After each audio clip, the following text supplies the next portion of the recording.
afternoon, good evening, good night. We here, drop a like, drop a sub, do it now. Nobody dropped us some comments, but you knew I was gonna be here. You know what I'm saying? W American Confidential. You knew I was gonna be here. I knew I was gonna be here. Anyways, let's go ahead and get into this W vid. Drop a like, drop a sub. Philadelphia is regular. Getting shot in Philadelphia is a regular occurrence. Damn. It happens. I might shot somebody by mistake. Nigga said it's regular. No, that's how we started off. I don't know when I'm gonna drop this. I ain't gonna lie to you, but Shot in Philadelphia is regular. Getting shot in Philadelphia is a regular occurrence. It happens. I might shot somebody by mistake shooting at somebody else. Nigga, that shit is a regular occurrence. It's Cartier out here, man. We on 31st and Burke, Strawberry Mansion section. I'm out here. The search for suspects in the Strawberry Mansion mass shooting. Gunfire erupted just before 6 o'clock, happened at 31st and Norris Streets, which is right near the James G. Blaine School. A mother and her 2-year-old were hit. The other victims are all teenagers. Minutes ago, police released surveillance pictures of 3 men wanted in connection with the shooting. Watch it turn right around. Cops spraying and flipped it upside down. In a lot of places, you could just hop pounds in a this big finna get ass crazy. gun with Let me a get whole my mind right. This finna get.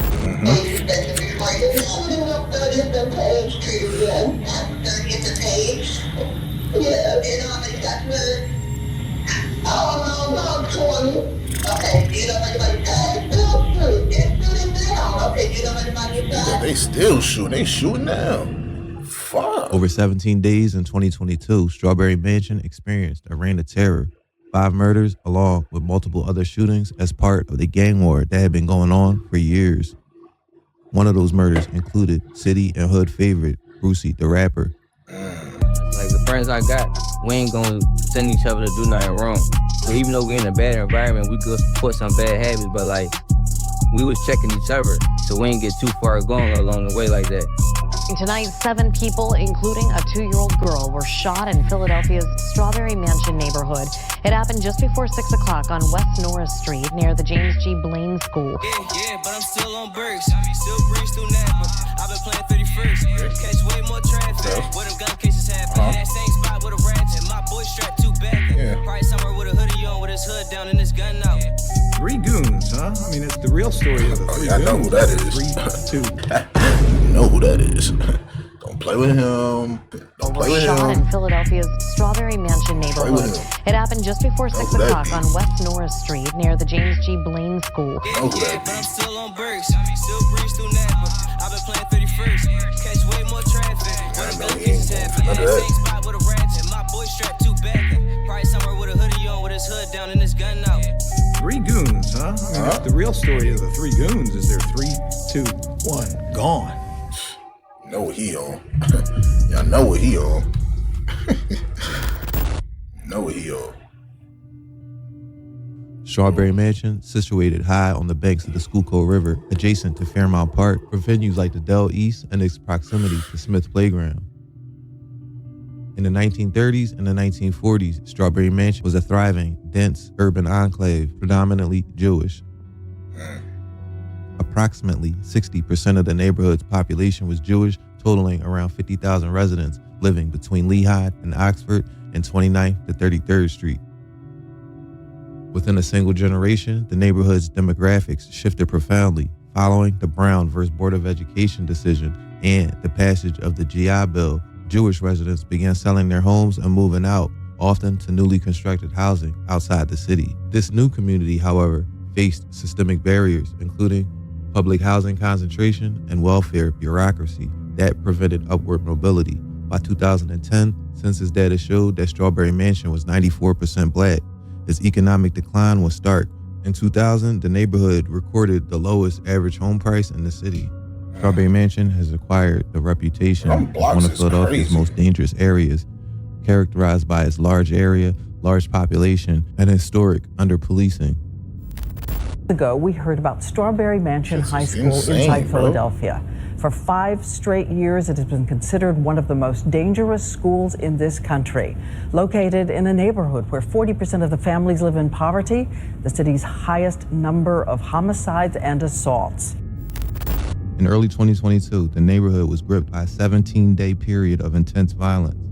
District Attorney Larry Krasner dubbed the perpetrators the, quote, Goon Squad, a clique of killers from across the city. Their victims were targeted over petty grievances like tow trucks and women, and one was killed in a case of mistaken identity or retaliation. Damn. In May 2025, D.A. Krasner's office announced the conviction of 2 men, Jameer Rice and Sean Triplett, for their involvement in the murders of 4 of those victims. The series of murders began on the evening of February 23, 2022, on the 3000 block of West Arizona Street. Philadelphia police officers responded to the scene of a double homicide where they found 2 men, Juan Carlos Sanchez and Iyad Muhammad, fatally shot while seated in a silver Kia Optima. Both men were shot in the back of the head. The neighborhood was still whispering about the double homicide when violence struck again, this time on the 3000 block of Fontaine Street. 25-year-old Bruce Chenault, a city favorite known as Brucey the Rapper, was found in the driver's seat of a gray Nissan Altima. It was broad daylight, 12:30 in the afternoon. Officers found him shot multiple times. While this case remains technically unsolved, it added to the suffocating atmosphere of fear surrounding the neighborhood. By March 8th, the violence became even more reckless. At 1:46 in the morning on the 1900 block of North 32nd Street, Calvin Suri was getting in a red Hyundai Elantra. Investigators believe Jameer Rice and Sean Triplett, along with an associate named Salim Ralph, were hunting for a rival. They spotted the red car. They spotted a man who looked like their target, and they didn't hesitate. They approached the vehicle and opened fire. Ballistics later recovered 2 .45 caliber, 20 .40 caliber, and 8 9mm casings. It was an execution. But it was a mistake. Calvin Suri wasn't their rival. He wasn't their intended target. He was just a young man who happened to be at the wrong place at the wrong time. That shit is Jameer crazy. Rice, or First 48 Goon, as he was called, or Black Goon, was later implicated in Calvin Suri's murder after ATF investigators obtained a search warrant for Salim Ralph's cell phone, which contained evidence of phone conversations between Black Goon and others in the lead up to the killing. Investigators believe Suri was shot to death in a case of mistaken identity, as I said. 3 days later, on March 11th, the final act of the spree. This was a cold-blooded setup. The target was Sufjan Gibbs, a 21-year-old who worked at the Fresh Grocer. The crew used a honey trap. Brianna Chavez, a young woman working with the group, lured Sufjan to an Airbnb on the 1800 block of Ingersoll Street. Sufjan and Brianna had seen each other before, so for him, this was supposed to be a normal encounter. Yeah, back door. The pandemic led to widespread job loss and school closures, which rocked the city, especially in low-income neighborhoods. The pandemic broke some people's spirits. Young men and teens suddenly found themselves out of work and school, at least the ones that were going to school or had a job. Strawberry Mansion didn't break in 2020 or 2021. It had been breaking for a very long time, quietly, slowly, under the weight of promises that never arrived and investments from the city that never came. All the pandemic did was expose what had been festering in plain sight. A neighborhood held together by thin threads of love and long memories. Some memories good, a lot of them bad for the people that lived there. Kids playing, neighbors arguing, gunshots, ambulances, Mr. Softon, and screams of crying mothers all became back. Bro, I thought something was playing in the background, bro. I'm like, am I tripping? Bro, damn. 2021. It had been breaking for a very long time, quietly, slowly, under the weight of promises that never arrived and investments from the city that never came. All the pandemic did was expose what had been festering in plain sight. A neighborhood held together by thin threads of love and long memories. Some memories good, a lot of them bad for the people that lived there. Kids playing, neighbors arguing, gunshots, ambulances, Mr. Softon, and screams of crying mothers all became background noise growing up in this neighborhood, like a smoke detector that needs new batteries. For any outsider, for those who don't live in Strawberry Mansion, looking at this neighborhood and looking for anything close to resembling normal is almost foreign. A kid growing up in Strawberry Mansion can tell you what normal is, or at least the perception of what normal is, only if he saw it on TV, or worse, the internet. Rarely ever was normalcy seen in real life. Is raising yourself while your mother works 65 hours a week normal? Ask the 12-year-old boy who's doing who knows what right now. Is having your mom and dad there in the household normal? You would think so. Well, what if they both work their ass off just to be able to barely afford the rent? And the family of 7 has to ration almost everything you buy from the supermarket every 2 weeks. Is that normal? Ask the 16-year-old who is hanging with the guys right now watching drill rap videos of people he knows talking shit about his cousin who died last week. Is that normal? All those scenarios and worse are playing out right now in neighborhoods across the city. For sure. Responsibility at home for his mother and sisters. Potatoes cook on the stove near his bed. His clothes are in those plastic bags. His pride, the junior military uniform he carefully lays out on the chair.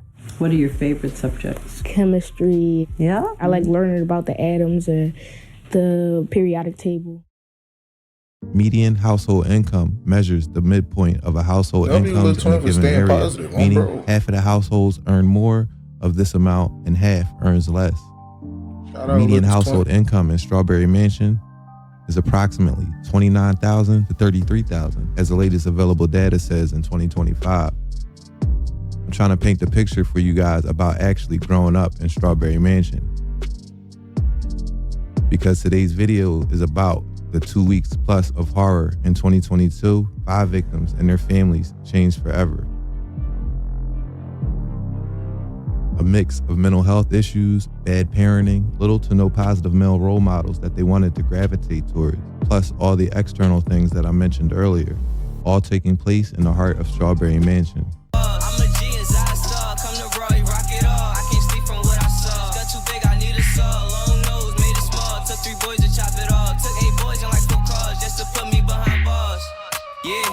Still on Burks, still breeze through Napa. I've been playing 31st, catch way more traffic. Where them gun cases happen, in that same spot with a ratchet. My boy strapped 2 backing, probably somewhere with a hoodie on, with his hood down and his gun out. Bro always got his bully on, no fully on, shots pace out. He exposing niggas really on, they won't stand still when he pop out. We been telling niggas since watch out, that them little boys better watch out. You got load out for sure. When I withdrew, I withdrew in probably December. I ended up getting locked up for my first real case in January. I was still a minor because I graduated school when I was 16. So you graduated high school when you were 16? Vincent Perkins, aka Cartier, was all over the news in 2022 for all the wrong reasons. An aspiring rapper caught in the mix, he became a symbol of the culture's dangerous intersection of kids who get caught up in the streets even when other options are available. An elderly person in the neighborhood who hears shots and calls 911. After that, we're gonna have, in whatever order, we're gonna have some crime scene photos, which will show a lot of evidence markers, holes in a windshield from bullets. There were a lot of bullets in this case. And then we are also gonna show a couple rap videos. There's also a case that 3 years later, we can discuss in the following context. As of today, midnight last night, the 16th of March 2025, the city of Philadelphia has a total of 39 homicides to date. That is without question the lowest number of homicides we've had through midnight on the 16th of March in the last 18 years. I suggest you go to the Philadelphia Police Department's publicly available database to look at it.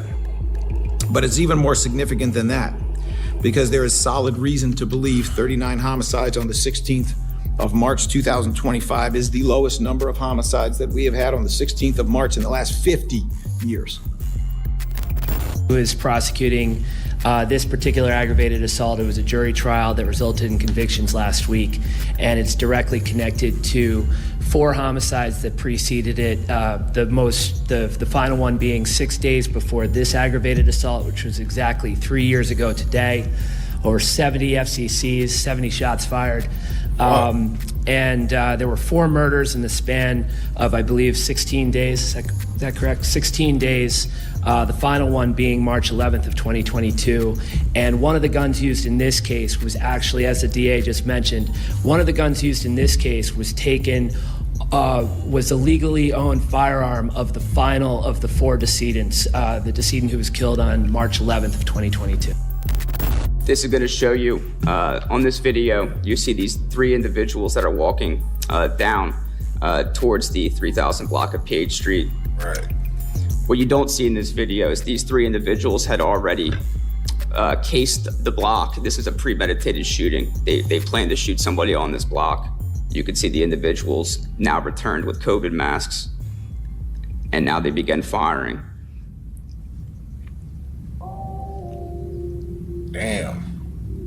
Nah, bro, just... Again, this is 76 shell casings. And why bro just sitting there like ain't nothing going on? Bro just kept it pushing. He just looked back like, oh yeah, well, fuck it, my business. Already cased the block. This is a premeditated shooting. They planned to shoot somebody on this block. You can see the individuals now returned with COVID masks, and now they began firing.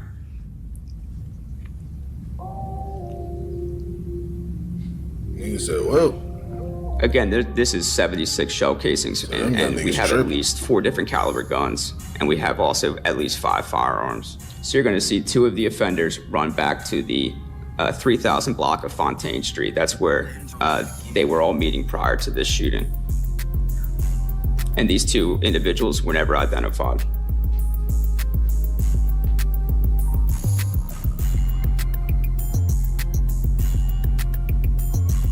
And so now we're going back to the 3000 Page Street. What you're going to see is as those 2 individuals that are unknown offenders, they run back to 3000 Fontaine Street, there's a third shooter that will loop back around and meet up with our 2 defendants in this case.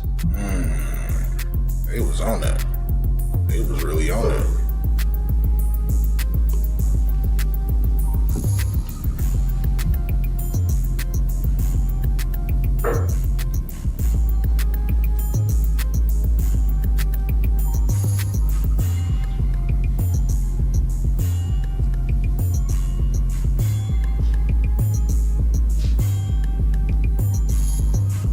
This is the first offender. This is Jameer Rice.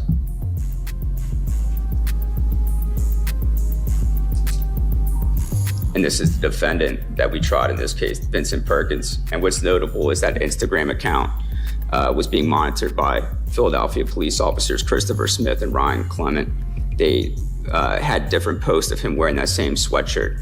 Damn. With Chinatown written across the front. It's a very unique sweatshirt. Nobody else had a sweatshirt like that in this group. Again, Mr. Jameer Rice has a distinct jacket with big GI on the back of it, which is why with those 2 individuals in particular, we were able to identify.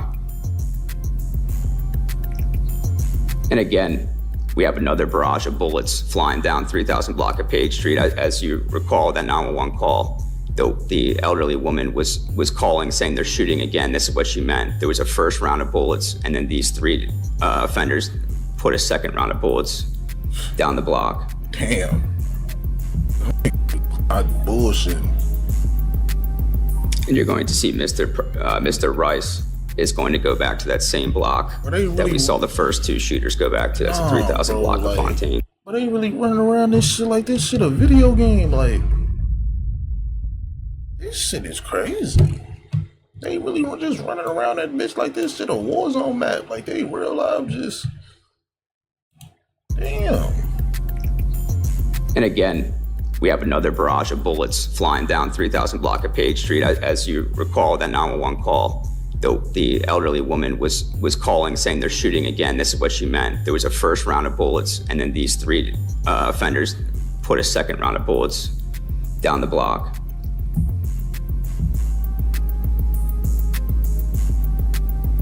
And you're going to see Mr. Rice is going to go back to that same block that we saw the first 2 shooters go back to. That's a 3000 block of Fontaine.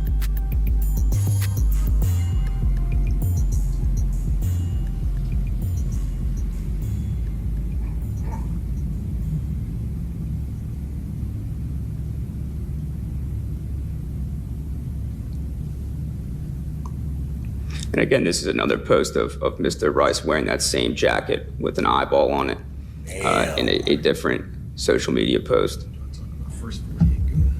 And his Instagram tag name is First 48 Goon, which is a reference as District Attorney Krasner said there's a music video where they call themselves the Three Goons, so that seems to be a moniker that he goes by. And additionally, the First 48 is a television show. It investigates the first 48 hours of a homicide, that if detectives don't get a lead in the first 48 hours, the chances of solving a murder are cut in half. As we know, that Mr. Rice is being charged with 4 murders, so that's no coincidence. That is his screen name for his Instagram. And what you just saw on the screen was the complaining witness in this case. Miraculously, he did not die. He was transported by Philadelphia police to the hospital and was discharged that same day. He actually walked all the way home after being shot twice. And you can see the police car right here is going to get the victim's 911 call, which causes them to go past the crime scene and go pick up the victim. He walked to West Susquehanna Avenue, is where he was, where his residence was, and they transported him to the hospital. But again, this is an innocent man that was walking back from the deli store and just caught in between the crossfire, or not in between. This is a one-way barrage of bullets from this group of individuals. And again, these are the Instagram posts that were part of the identifying factors that we used in the jury trial. Mr. Perkins is wearing those same New Balance sneakers, as you can see. In one of his posts, he's wearing those in the shooting as well. You're going to see them all together in these videos that were posted in the month prior to the shooting. Mr. Perkins is sitting with an assault rifle on the top of it. Looks like an abandoned car. What color of? With a pink sweatshirt on it. You'll see Mr. Rice had that same jacket on it as well. That shit is insane. Again, Mr. Perkins wearing the same pink hoodie. And then you see Mr. Rice in the background with that same jacket with the eyeball on it, holding a gun with an extended magazine.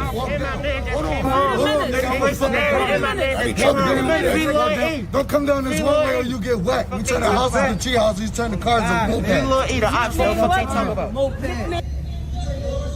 You can see the amount of guns that this group has.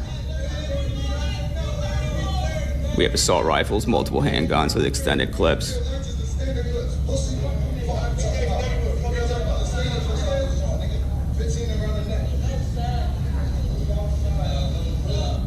And again, these are the music videos that there's 2 police officers that identified Mr. Perkins and Mr. Rice. They were monitoring these accounts. So Vince Perkins, he goes by the stage name Cartier, and this is posted on his account leading up to the murder, or sorry, the shooting.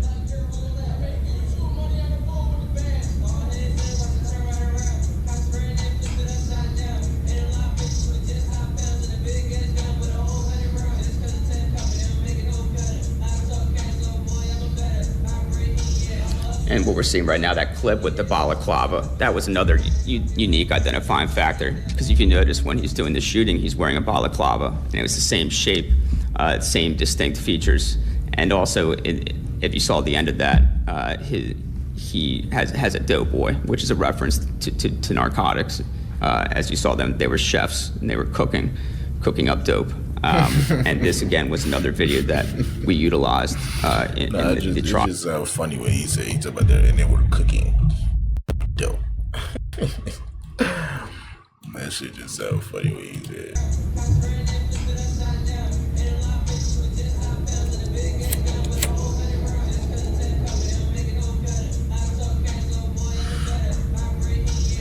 And what we're seeing right now, that clip with the balaclava, that was another unique identifying factor. Because if you notice, when he's doing the shooting, he's wearing a balaclava, and it was the same shape, same distinct features. And also, if you saw the end of that, he has a doughboy, which is a reference to narcotics. As you saw them, they were chefs, and they were cooking up dope. And this again was another video that we utilized in the trial as evidence. And now if we want to flip to the crime scene itself, it just gives you a picture of the destruction in terms of what these 5 individuals did to the 3000 block of Page Street. You can see bullet bullet marker identifiers 1 through, I believe that's 1 through 8. That's where Mr. Perkins was shooting. And you can see on the far end of the street was where the 3 shooters were shooting to begin. If you want to go to the next one. Again, just a different view down Page Street. If you want to go to the next slide. This is looking down. If you go to the next one, this is just a prime example of, we're lucky that nobody was in that car. This is 3:48 p.m. Kids were coming home from school. In the surveillance video compilation that was made, you see kids getting off school buses. There was a kindergarten that had to be locked down because of this shooting. And again, we're thankful that nobody was in that car, but you see there was 4 bullet holes that we can count on the windshield, and there was at least 5 to 6 other bullet holes in the front of that car. So all heads in, watch it turn right around. Cops ran and flipped it upside down. In a lot of places, you could just hop pounds in a big ass gun with a whole 100 rounds. Just cause it's tab cover, they don't make it no better. I talk cash, oh boy, I'm a better. I bring heat, yeah, I'm a upsetter. Sip lean, smoke weed, yeah, and I knew better. But I be alright if my pill don't catch me. I won't sit down, won't let them arrest me. And I ain't even mad that I spend time stressing. I ain't do no wrong, I'ma get my blessing. Still walk around strong with my weapon. I'm the only one out here to protect. On Wednesday, February 23rd, 2022, at 10:41 p.m., Philadelphia police responded to the 3000 block of West Arizona Street. Upon arrival, officers discovered 2 victims inside of a silver Kia Optima with Delaware temporary tags. The car had crashed head-on into a white Ford van parked on the sidewalk. The driver, Juan Sanchez, or Poppy, and the passenger, Iyad Muhammad, were each shot in the back of the head. Recovered from the car were 40 and 45 caliber shells. Surveillance video recovered from the Rogelio Food Market, which is on York Street, captured the back of the property, the 3000 block of West Arizona Street, and at around 10:35 p.m., the video captures a collision with a parked white van. Shortly after, the video captures 2 individuals in dark clothing walking westbound from the area of the collision on West Arizona Street towards 31st Street. Detectives got the info from Poppy's phone that saw that an exchange of money over a car or tow truck of some sort was supposed to happen, but this never went down. Instead, Poppy and Iyad were both shot and killed. Witness number 1 stated that they engaged in a conversation with a person they knew as Goon, who was later identified as Jameer Rice. Witness number 1 further elaborated the double murder was a result of a dispute over a truck, and that Goon told witness number 1 that Goon and Shiz, or Sean Triplett, lured Poppy to Arizona Street under the guise of selling Poppy a vehicle. Witness number 1 stated that Goon had told him that he and Shiz were in the back seat of a vehicle and that the 2 dudes were in the front of the car when Goon and Shiz shot him. These facts were corroborated by a second witness, a friend of Poppy and Iyad. That, in addition to call detail records which allegedly put the 2 at the scene of the crime, and Goon and Shiz were arrested. It also seems like a few days after the double murder, Shiz, who had been wearing an ankle monitor up to that point, cut it off and began absconding from probation, which also was an aid to eventually arresting him. Shiz's phone records reveal an intense pattern of communication with the victim, Juan Carlos Sanchez, in the weeks leading up to the murder. 249 calls and text messages exchanged between February 4th, 2022 and February 23rd, 2022. The last communication was an incoming call from Shiz to Sanchez at around 10:30, approximately 5 minutes before the crash and shooting were captured on surveillance. Following the murder, Sean Triplett never contacted Juan Carlos Sanchez again, according to police.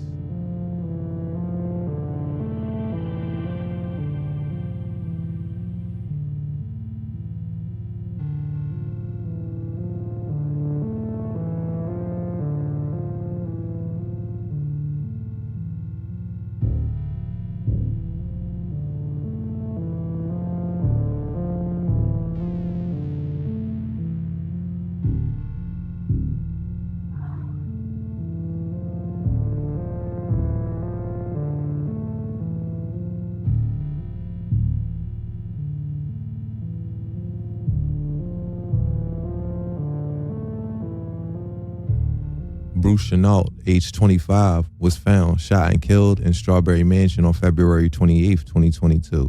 Police discovered him in the driver's seat of a gray 2022 Nissan Altima around 12:30 p.m. on the corner of 30th and Fontaine Street. His death was one of 42 homicides in Philadelphia during that month alone, and at the time, details about the suspects or motive had not been made public.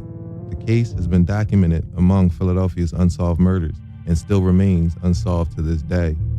On March 30th, 2022, the ATF started an investigation into all 3 murder events I just mentioned.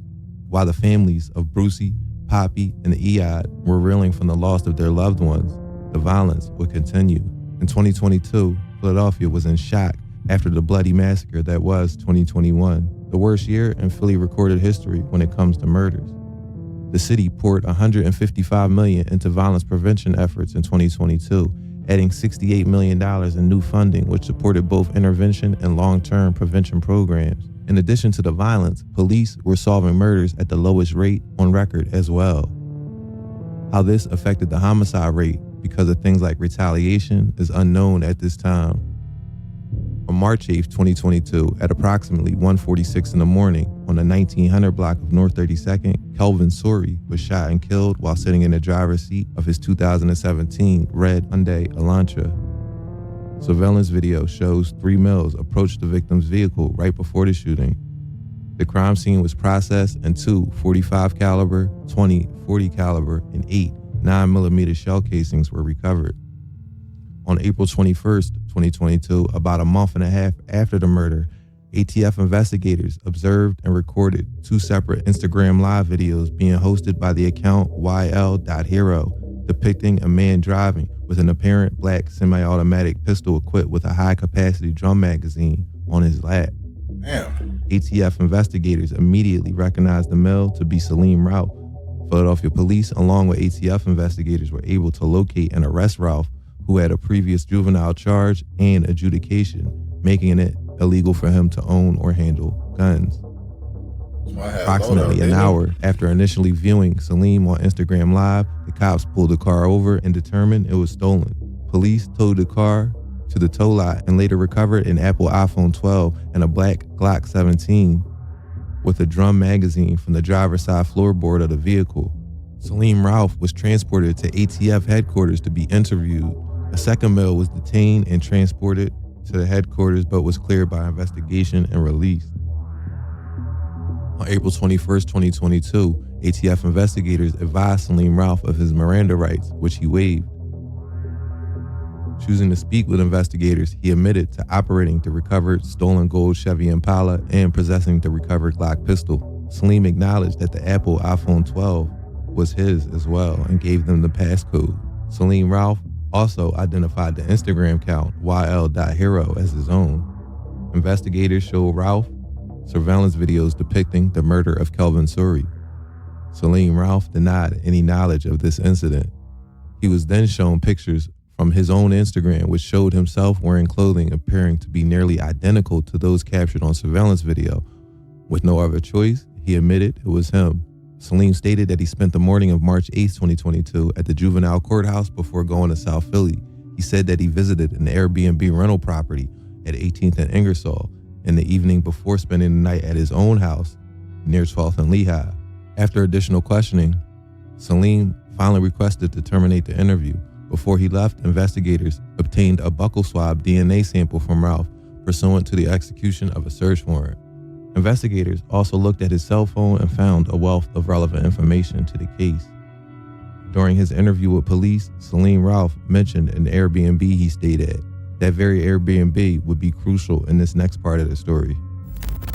On Friday, March 11th, 2022, at 10:23 p.m., Philadelphia police responded to the 1800 block of Ingersoll Street. Officers located the body of Sufyan Gibbs, 21 years old, lying on a bed in a third-floor front room, suffering from multiple gunshot wounds to the back of the head and neck. Medics responded to the scene and pronounced him dead at 10:44 p.m. Investigators found the room empty except for a dresser and a bed. On it was Sufyan's body, laying face up at the foot of the queen-sized bed. A pair of gray and white Air Jordan sneakers were to the right of him. A set of keys with a key fob was found inside of the right sneaker. Ballistic evidence was recovered in and around the walk-in closet and in the bedroom. A total of 6 .40 caliber cartridge casings and 1 .45 caliber casing were recovered. On the floor to the left of the victim's feet was a black Kodak holster On the bed to the left of the body was a black and white purse containing a Visa debit card in the name of a juvenile female with her high school ID,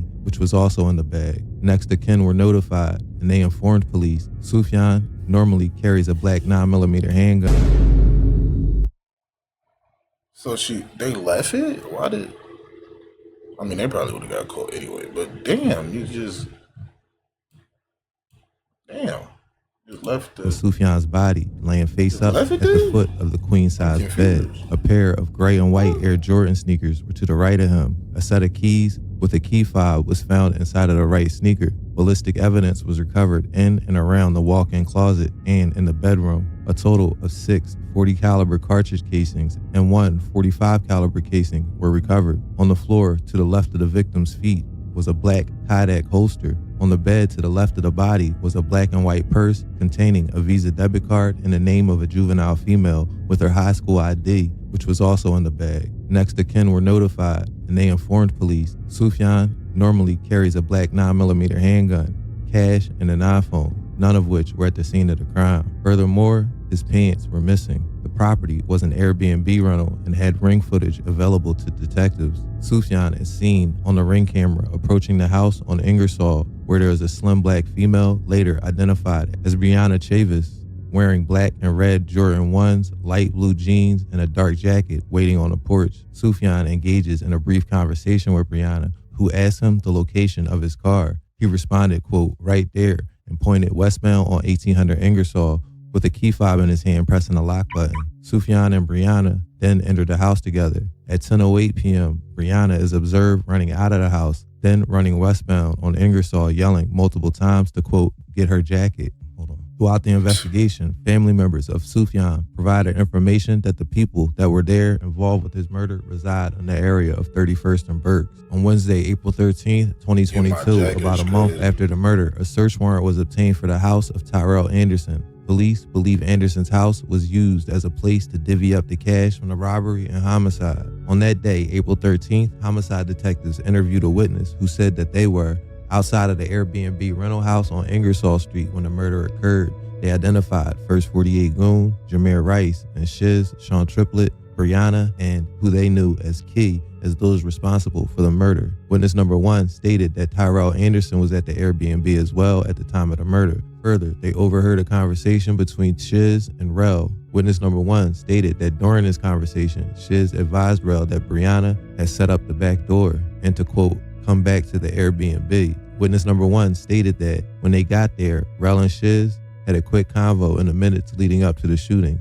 Witness number 1 added that Rel refused to leave Ingersoll Street, stating that he had to, quote, make sure Shiz would be okay. Minutes later, the witness heard several gunshots and everyone ran out of the house, including Rel. Witness number 1 stated that Rel, Shiz, Goon, and others, including the witness, fled the location in separate vehicles. Rel and Shiz, who were driving separate cars, pulled up next to each other at one point and agreed to go back to Rel's house on Fontaine Street. Witness number 1 also stated that they were at Rel's house when everybody divvied up the cash and at least one gun, which turned out to be stolen from Sufjan. The witness further stated that Rel requested cash as compensation for his role in the robbery, but he was refused by Shiz. Instead, Goon and Shiz gave him the stolen gun. The witness added that a few discussed going back to Ingersoll Street to try to get the car that the victim left parked outside. Surveillance footage from the Airbnb clearly shows Brianna waiting on the porch of Ingersoll Street for Sufjan to arrive.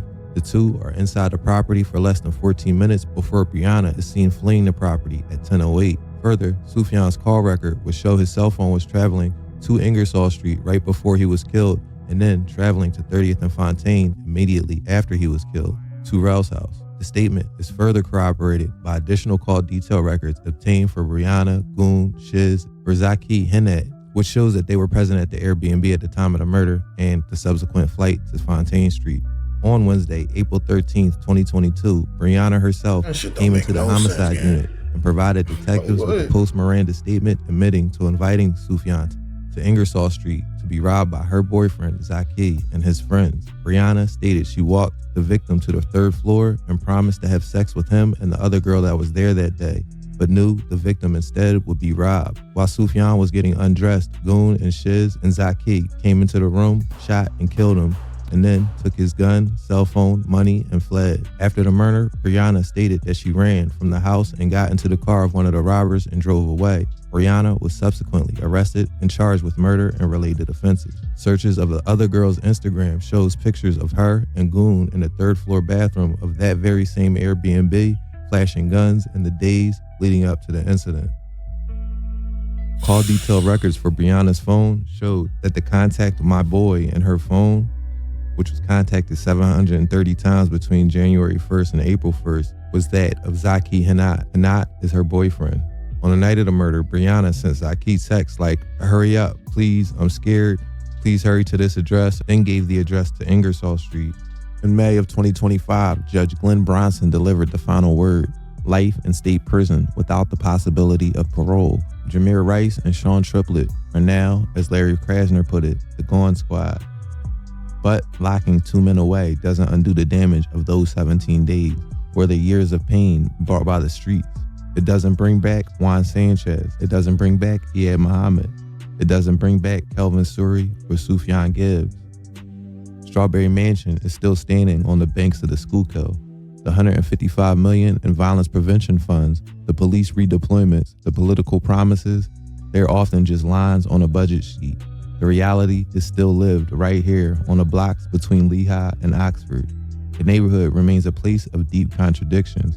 As we said at the start, it's held together by thin threads of love and long memories.